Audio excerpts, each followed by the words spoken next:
Okay, I have to, of course, ask some questions about chess too. I mean, those days, the major topic in the chess world is world champion has resigned from his title, and now he has done some things that are debated. And of course, you have read about it. And as a former world champion, what do you have any opinions on Carlsen's acts? Look, I was surprised by his decision to walk away, but I understand the pressure that was on him, and I understand the motivation. It's trust me, it's really tough to play tournaments, and matches for years and years. Not so many people know that, but, no, but you're exactly, one of them. You're one of them. And when anything but winning is a disaster. Yes. So it's tremendous pressure. And Magnus had this pressure on him, and he did phenomenally well. So his results were just absolutely outstanding. But probably he got tired, and I don't think he's going to resign from chess. It's very clear he wants to play. He just doesn't want to play the matches. It's because it's serious, challenge, mental and physical challenge. So again, I wish he could have continued, but I also understand that he decided it's enough is enough. Now, as for his latest adventure, look, I think the integrity of the game is very important, but I think it's just we have to look at the situation from the broader perspectives. The issue of computer cheating in chess is vitally important, but it's important everywhere. I mean, let's talk about bar exams. Let's talk about anything, where just access to your phone, could make a hell of a difference. So I think we are dealing with some kind of challenge, modern challenges that is it has almost no public discussions. The issue of chess cheating, became big.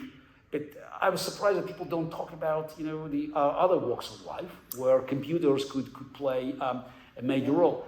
Now, but the problem is that Carlsen hasn't talked about cheating. He's just walked away. It's implied, but but he implied that. So it's implied, and there's a talk. But as for do we have cheating in chess in general and online?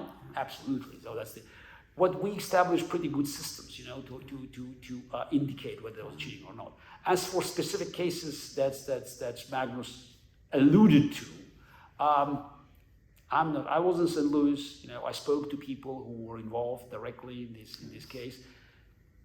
I don't see an evidence that could be convincing. Let's see, but this is still the right way to handle it, to lead the tournament. I mean, no. That's separate. No. And while I had full understanding of Magnus' decision to drop from the world championship side, yes. I understand his frustration and just his the implications, or just this is his anger about after losing the game, and just again finding other reasons than his own poor play in this game to blame for his loss. But leaving the tournament is unacceptable. I mean, it's the whatever happened in the game, even if we had any proof, though again there was no proof. As for the game that Magnus lost and that made the game erased, we have zero evidence in that game, specific game, of any wrongdoings. And I think that was really bad for chess. It was bad for St. Louis. This is how that's one of the most important tournaments, if not the most important tournament in the world of chess. Outside of the World Championship. Yeah, exactly. Yeah, but as a tournament, and I think that his behavior was unacceptable, and it's also created some sort of a precedent. So it's you can play under protest. I mean, there's many things you could do, but not violating your contractual obligations. Mm-hmm. So that's bad. But it's not the end of the world, for St. Louis or for Grand Chess Tour. But then after just a few weeks, he's doing something similar game when he played? Oh yeah. Oh, exactly. No, he's just look. He keeps playing chess, and it's the. Yeah. But I think that this somehow this scandal based on rumors created a lot of publicity for the game of chess, and I hope that instead of concentrating on game of chess, people will start looking at other areas. Because it is amazing that the chess story is all over the place. Yes. But the moment I ask people about other things, where again access to machine, access to your phone, so could make a great deal of difference. Yes. And unlike at the top chess tournaments, there are no precautions. You mean that the chess could in this area be like be ahead of other? No, but chess in chess, it's at the end of the day, if you are suspecting somebody cheating at the live tournament, so which means he or she has access. You go to the arbiter. No, it's not. Look, that's what cheating means in chess. So this is you have a transmitter that is connected to another person who is working with a machine and submitting moves to you somehow. Again, that's it. But the person on the other end needs to see the game, which means that if you have a 15 minutes delay, which is now being introduced, delay on transmission. That's that's exactly. It's easy. It's always it's not that easy because that means you don't have a public, in the home. But still, there are ways to deal with, and I can tell you that it's the issue of integrity is a top one for our concern. I'm a member of the board of Grand Chess Tour, and we are proud that our tournaments, they're clean, and that's why the whole story is just put a little bit of shadow. But every tool that is available now to check for transmitters, whether they're metal or not, have been used. And also again, we simply do 15 minutes delay.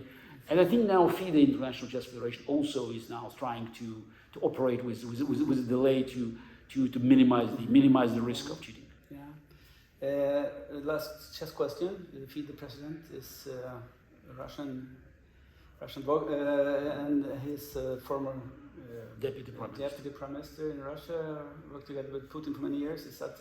That's bad. That's bad. That's the. But but you tried to be the president yourself. I mean, this is very strange. It's not strange, FIDE as an organization has been under control of KGB from 1982, since the election of Florence Campomanes. And it's not surprising that even today, FIDE is still under control of Russians, but I hope that, there will be an end of this clandestine influence. But as of now, look,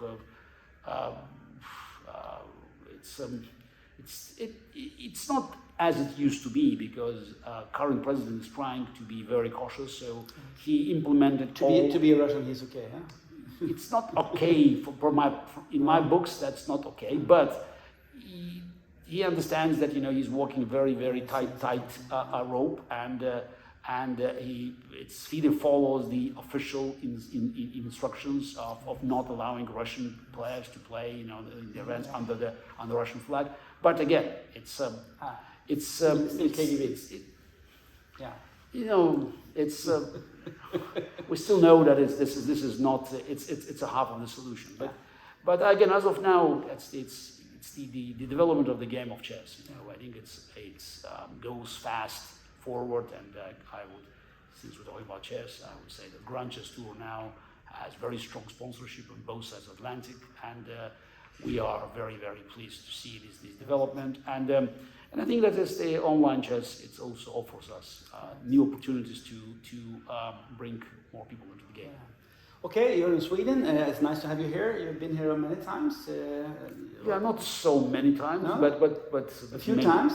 Yeah, quite a few times. So that's his first time, probably the first time was Skellefteå in '89. Yeah, of course it was. Yes, of course. That was a fantastic tournament. But I actually, no.